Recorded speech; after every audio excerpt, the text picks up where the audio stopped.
Hello, hello, bienvenue sur ma chaîne, bienvenue sur l'autoroute Divine TV.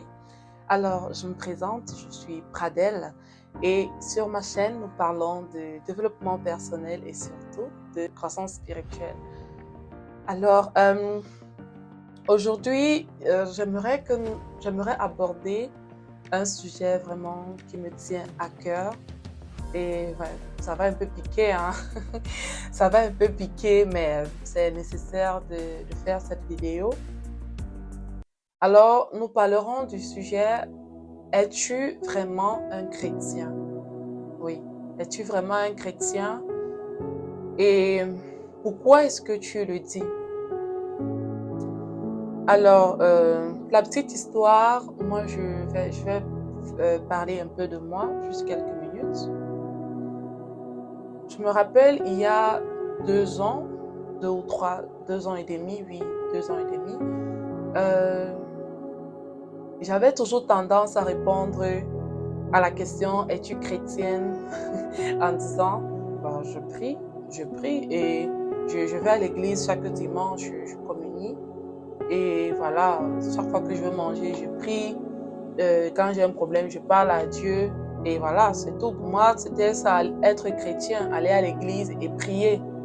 Plus le temps est passé avec les expériences personnelles, cette question a commencé à vraiment marcher dans mon esprit et je me suis rendu compte que je n'étais pas vraiment chrétienne. Et je suis sûre que la plupart d'entre vous ici se disent être chrétiens pour les mêmes motifs. Comme quoi ils vont à l'église, ils occupent tel poste à l'église, ils sont servants, ils sont, je sais pas, ils s'occupent peut-être de laver les habits pour le culte. Ils sont, je sais pas, présidents des associations. Euh, ouais, en fait, c'est ce genre de raisons que nous énumérons à chaque fois que nous sommes interrogés sur la question de savoir si nous sommes vraiment chrétiens. Alors, la première condition pour être un chrétien, la Bible, elle est claire là-dessus et c'est dans Jean chapitre 1 au verset 12, on y lit. Mais à ceux qui croient en son nom, il a donné le pouvoir de devenir enfants de Dieu. Ça veut dire quoi? Pour être enfant de Dieu, il faudrait d'abord que tu sois chrétien. Et pour être chrétien, il faut croire en Jésus, il faut donner sa vie à Jésus et croire au mystère de la croix, croire au sacrifice de Jésus-Christ sur la croix. Ça, c'est déjà d'un. Tu ne peux pas parler de Jésus sans parler de croix, sans parler de sacrifice, sans parler de sang. C'est impossible. Et le moyen pour accéder au Père, c'est Jésus-Christ, c'est par la croix de Jésus-Christ. Même à ce niveau, il y a encore des questions à se poser. Parce que là, il y a certaines personnes qui prennent ce verset, ce passage pour un acquis. Ils disent oui, je crois en Jésus, je sais que Jésus existe, je sais que Jésus, c'est celui-là qui sauve, c'est celui-là qui guérit, c'est celui-là qui fait, et voilà, etc. Mais il y a une chose, il y a une question que j'aimerais te poser à toi. Et cette question-là, je me suis posée aussi à moi-même à un moment donné de ma vie. Lorsque tu es dans une maison familiale, par exemple, lorsque tu es à la maison, il y a des règles à suivre. Lorsque le papa dit le couvre-feu, c'est 19h. À 19h, tu dois rentrer. Tu sais que papa n'aime pas peut-être lorsqu'on touche à un livre, peut-être qu'il a déposé sur la table. Tu ne dois pas y toucher parce que tu respectes ton père. Parce que c'est en respectant les règles que papa a instaurées dans la maison que tu montres que tu le respectes. Si tu sais que maman n'aime pas quand je touche à peut-être ses sacs sans me demander la permission. Ça, c'est l'habitude parfois des filles. Tu sais que c'est les choses de maman, tu prends. Tu sais que en prenant la chose, le sac de maman sans sa permission, elle ne sera pas contente.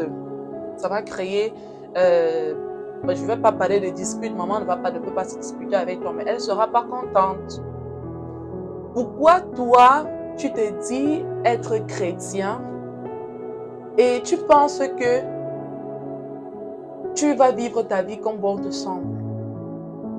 Donc, lorsqu'il s'agit des hommes, il y a des règles à respecter. Si tu entres dans la maison d'un président, ou si tu entres dans la maison d'un ministre ou de quelqu'un qui a une assez bonne position, il y a une certaine façon avec laquelle tu vas te comporter, par respect pour la personne qui t'a invité, par respect pour sa maison.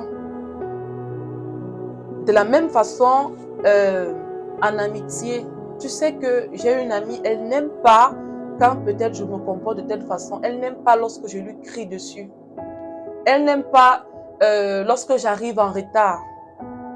De la même façon, quand tu es dans une relation amoureuse, tu sais que ton partenaire, il n'aime pas lorsque peut-être tu ignores ses appels.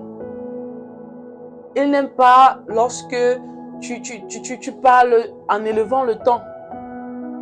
Et puisque tu sais ces choses, tu vas donc faire l'effort de ne pas franchir ces limites-là dans le but de renforcer la relation, dans le but que la relation dure, pour entretenir la relation.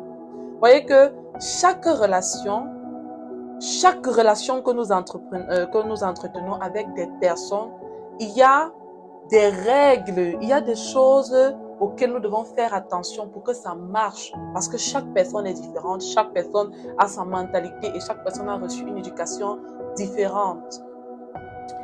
Maintenant, toi, en tant que chrétien, tu dis que tu es enfant de Dieu.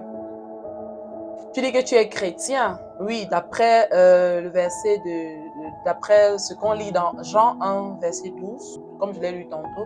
Et pour toi, ça s'arrête là. Donc, tu penses que Dieu, lui, c'est la cour du roi Péto. Tu peux faire ce que tu veux. Je ne suis pas en train de juger quelqu'un, mais je suis en train de vouloir passer un message. Tu ne peux pas être un chrétien à Bible fermée. Parce que, oui, tu as donné ta vie à Jésus. Tu as accepté Jésus-Christ comme Seigneur et Sauveur. Et cela fait de toi un enfant de Dieu. À partir du moment où tu acceptes Jésus, c'est comme une graine, une sémence qui est placée en toi. Et cette sémence, elle doit grandir. Elle doit grandir et elle doit porter des fruits. Jésus-Christ lui-même l'a dit dans sa parole. Quand je regarde dans Jean chapitre 14, au verset 23, Jésus dit, « Si quelqu'un m'aime, il observera ma parole et mon Père l'aimera. Nous viendrons à lui et nous établirons chez lui notre demeure. » Ensuite, il continue au verset 24. Il dit, « Celui qui ne m'aime pas n'observe pas mes paroles. » Tu peux être chrétien, le dire de ta bouche, mais si tu n'ouvres pas ta Bible pour lire et comprendre le mode de fonctionnement, comment est-ce que le Seigneur aimerait que tu chemines avec lui, tu ne vas pas croître spirituellement. La semence qui a été déposée en toi, le jour où tu as décidé de donner ta vie en Jésus, cette semence ne va pas croître, elle ne va pas porter des fruits. Et Jésus-Christ aussi, toujours dans le livre de Jean, je crois son chapitre 8, Jésus-Christ dit, chapitre 8, verset 31, il dit, « Si vous demeurez dans ma parole, vous êtes vraiment mes disciples. » Tu ne peux pas être un chrétien. Dans ton quartier, on sait que c'est toi le plus orgueilleux de la terre. Tu ne peux pas être chrétien dans ta communauté. On sait que toi là, tu es la personne la plus problématique. Tu aimes les problèmes. À chaque moment où tu passes, chaque endroit où tu poses le pied, tu laisses les gens dans les situations vraiment où il y a toujours les disputes. Tu ne peux pas être chrétien. C'est toi qu'on attrape tous les jours en train de voler. Tu ne peux pas dire que tu es chrétien. Quand tu manques, ça ne te dérange pas. Tu ne peux pas être chrétien et être méchant. C'est-à-dire que les gens te connaissent comme quelqu'un de méchant. Parce que si déjà sur 10 personnes, 8 personnes disent que tu es méchant, c'est que tu es vraiment méchant. Tu ne peux pas te dire être chrétien et c'est toi à chaque fois, je ne sais pas, tu es avare. Tu ne peux pas être chrétien et tu passes le temps à te moquer des gens, à t'associer à des personnes pour causer du tort aux autres. Et lorsque je vous parle, moi je me parle aussi à moi-même. Je ne suis pas parfaite. Mais le fond de mon message ici, c'est quoi? C'est que être chrétien, c'est vraiment manifester la présence de Dieu, la présence de Jésus qui vit en toi, au sein de ta communauté, là où tu te retrouves. Il faudrait que lorsque les gens te voient, qu'ils ressentent qu'il y a quelque chose de différent chez toi.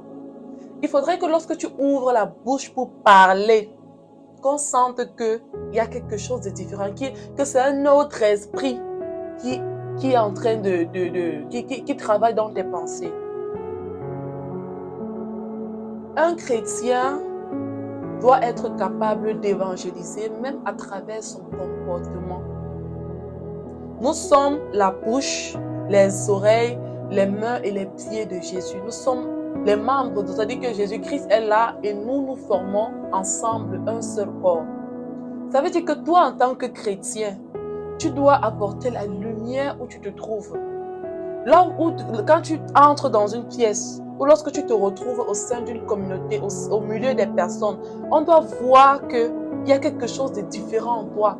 On doit voir que j'ai l'habitude de voir certains comportements bizarres chez les gens, mais celle-ci, elle n'est pas comme ça.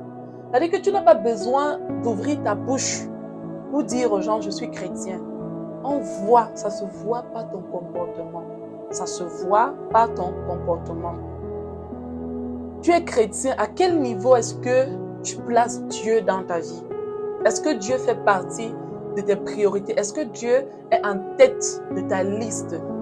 Quand tu te réveilles le matin, qui est la personne à qui tu accordes en premier l'importance? À qui tu accordes en premier ton temps? Est-ce que tu es de ces personnes qui, au réveil, est directement sur le téléphone pour voir de qui est-ce qu'il a reçu un message, des messages même parfois qui te gâchent même la journée? Est-ce que dans chaque chose que tu fais, est-ce que tu impliques Dieu? Est-ce qu'avant de poser un acte, tu te poses la question, qu'est-ce que Dieu pense de cela? Est-ce que cela plaît à mon Dieu? Est-ce qu'avant d'adresser des grossièretés aux personnes qui t'entourent, est-ce que tu te poses la question de savoir, qu'est-ce que mon Dieu pensera de cela? Est-ce que je suis en train d'attrister le Saint-Esprit? Est-ce que, c'est-à-dire qu'un chrétien, c'est celui-là qui a donné sa vie à Jésus, premièrement, et qui se laisse transformer par la parole et par l'esprit. Tu ne peux pas être un enfant de Dieu et être la même personne que tu étais avant de le faire. Lorsque tu donnes ta vie à Jésus, on doit remarquer un changement dans ta vie. Et lorsque nous lisons ici dans le livre de Jacques au chapitre 1, il nous dit ceci au verset 21. Aussi débarrassez de toute souillure et de tout débordement de méchanceté. Accueillez avec douceur la parole plantée en vous et capable de vous sauver la vie. Mais soyez des réalisateurs de la parole et pas seulement des auditeurs qui s'abuseraient eux-mêmes. Vous voyez, dans tous ces passages bibliques que j'ai déjà eu à lire, à chaque fois, il y a une invitation à lire la parole, à la mettre en pratique. Et Jésus-Christ lui-même a dit que celui qui garde sa parole est vraiment son disciple. Parce que croyez-moi, nous sommes tous sur la terre, nous sommes des créatures de Dieu. mais tous nous ne sommes pas des enfants de Dieu.